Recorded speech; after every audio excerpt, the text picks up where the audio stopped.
Улсын наадмын дэмжээнд 10 удаа тунсан арслан гэхээр та нарын санаанд хэн орж ирж байна? Хөвсгөл аймгийн Тосон цэнгэл сумын харьяат миллениал үеийн бүсгүйчүүдийн номер 1 краш улсын арслан Цэдвийн Содном дорж гэж хэмбэ. Аврагынтай арслан гэгддэг уран хурц барилдаантай өв тэгш биетэй тэрбээр бараг л эд үедээ одоогийн Орхон баяр Батмагнаа шиг олон бүсгүйчүүдийн хаацсан дунд амьдардаг байв. Харин түүнийг улсын наадамд 3 удаа амлуулж ирснийг мэдв.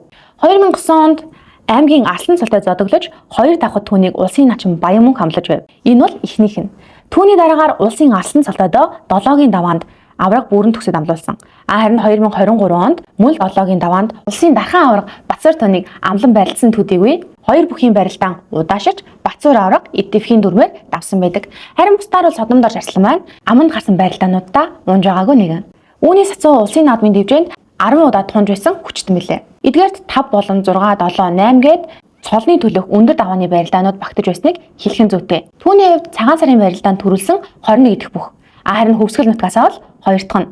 Энэ 21 бүхийн 13 нүдгөө авраг цалтай.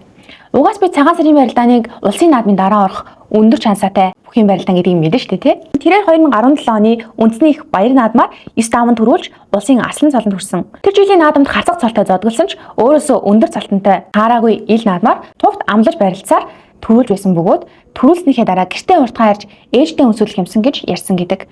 Ээжийнхээ талаар явах юм бол Төв аймгийн Жаргалан сумын харьяатай. Ер нь бүх хүнд хоёр талын удам амжилт гаргахад маш чухал нөлөөтэй байдаг гэж санагддаг. Сүүлийн үеийн судлаачид нутаг усны судалгаа хийхдээ зөвхөн харьяалал эсвэл аавын нутгийг авч үздэг нь жоохон өрөөсгөл юм уу да гэж надад санагддгийн. Тэгтээ тэр мөрийг ярьдаг би одоо хийж байна те. Удаан хугацааны дараа бүхэн бичлэгээрээ уулзж байгаа болохоор сайхан байна. Нэг ч гэсэн хүн миний бичлэгнээс мэдээлэл аваад үндэсний өв соёл болох үндэсний бүхэн үзэн багтаж үр хөвгтдээ өвлүүлэн үлдээгээсэй гэж бодсны үндснээрээс энэ бичлэгийг хийдэг болохоос бүх залуу уургалах гэсэндээ энэ бичлэгийг хийдэг гэдгийг дахин хэлье. Энэ хүртэл үзсэн та нартай баярлалаа. Дараагийн бичлэгээр хэний тухай ярилцгаа комент хэсэгт бичүүлээрэй. Баярлалаа. Баяртай.